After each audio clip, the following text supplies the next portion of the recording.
Hi, I'm Christine Roberts. Thanks for joining me in the Prattville Public Library's 2020 Author Expo. I am thrilled to have an opportunity to tell you a little bit about myself and a little bit about my new book that is being released next week. The book is actually the first in a series of 4 books about a U.S. ragtag group of Army Special Operators. They call themselves the Heathen Brotherhood. And trust me, when you start reading about their shenanigans, you're going to learn that it is a moniker that is well earned and greatly deserved. The first in the series is about the team leader, John Galloway. John Galloway's call sign is the Preacher. And the Preacher is sent home to recover from injuries he sustained in an anti-terrorism operation that went terribly wrong. While he's there, he is reunited and reacquainted with his high school sweetheart and the first love of his life, Andy Simmons. But the nefarious terrorist that put him in recovery in the first place has followed him home and now threatens his family and even his life and Andy's. So he has a choice to make. Is he going to pursue this relationship with Andy, putting her life and the life of her family in danger? Or is he going to return to his team and get the revenge on the terrorist that has tracked him across the globe for the last decade? He's got to find a resolution to his conflict of devotion. So I'm really excited to introduce the Heathen Brotherhood to you next week on May 18th. At the end of this video, I'm going to give you a little hint about how you can get your free copy of the ebook that comes out next week. So keep with this video and then I'll tell you how I'm going to give you the information to get the book for free.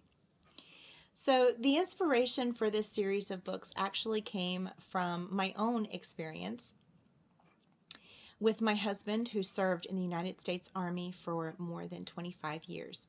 7 of those years he spent in combat alongside the real Heathen Brotherhood, the real operators of the United States Army Special Forces.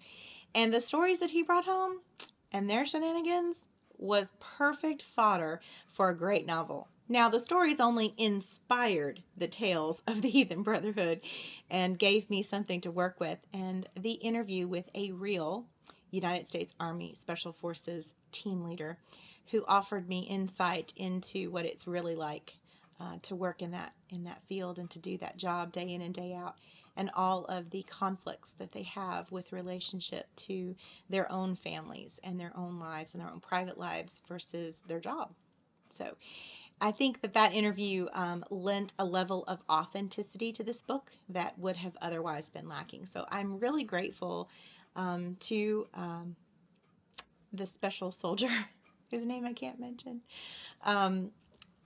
for his advice and for his insight to make this book really not only fun and adventurous, but totally authentic and completely believable.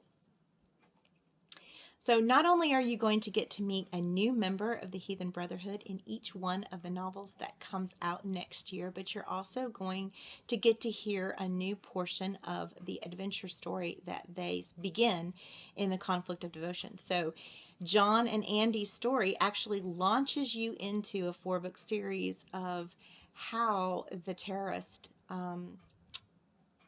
pursuit ends up. I don't want to give too much away about how it ends.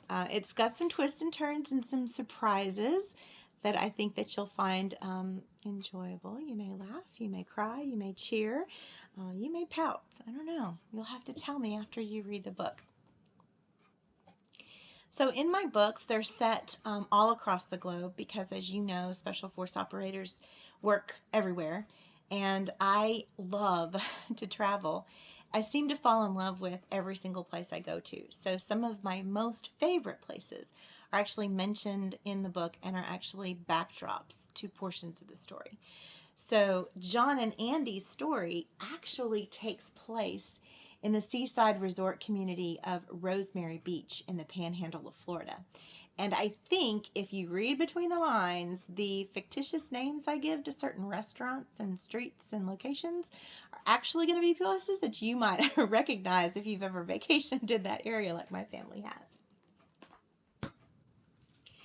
Writing has really always been something that I've been very passionate about. I was always that kid that was scribbling in a notebook. I was always telling stories. I was always acting out stories with my toys and my dolls.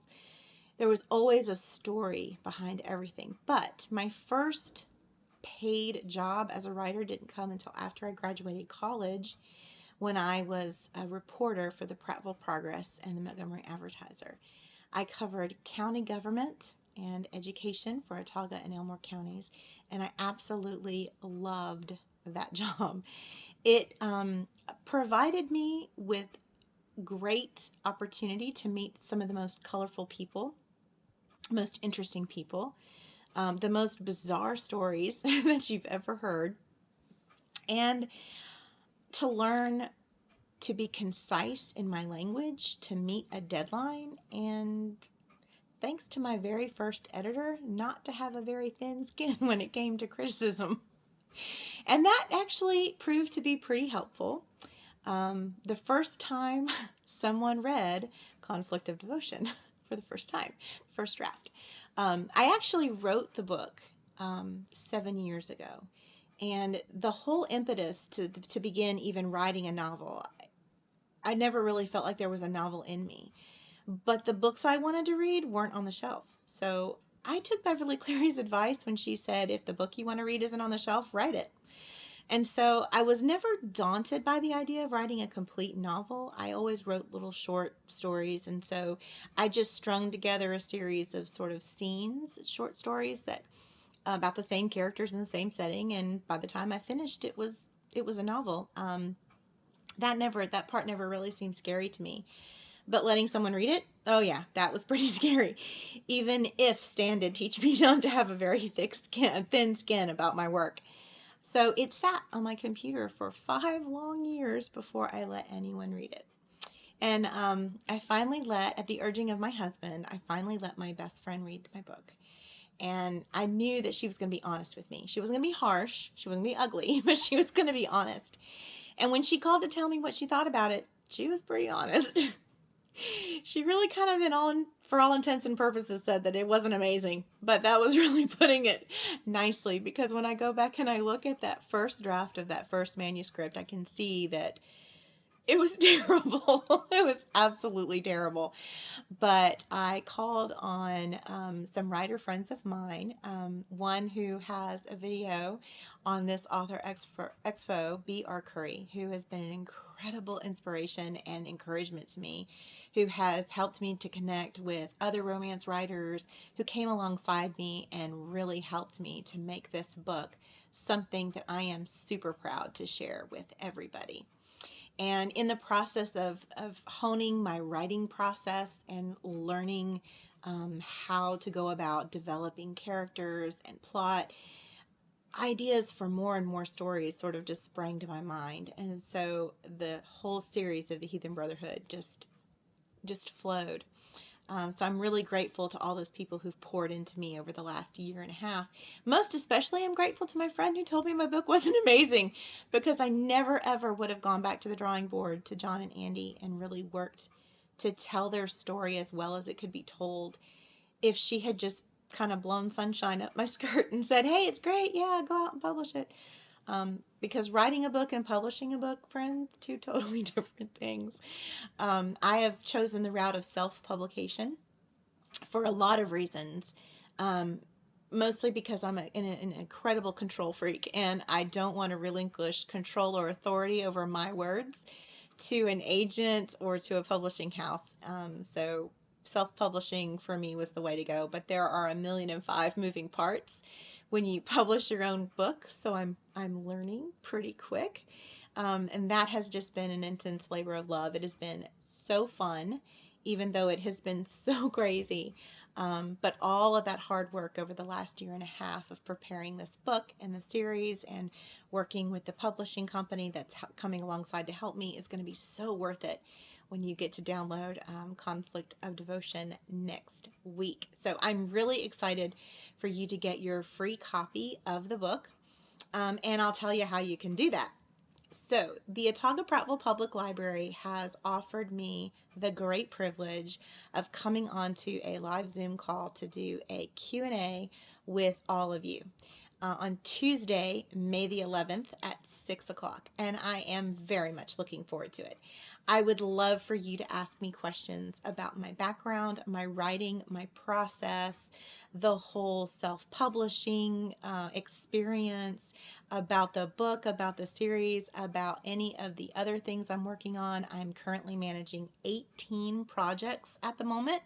So I have plenty of novels coming your way over the next 4 years, and I'm continuing to do more and more as new stories pop into my mind every day.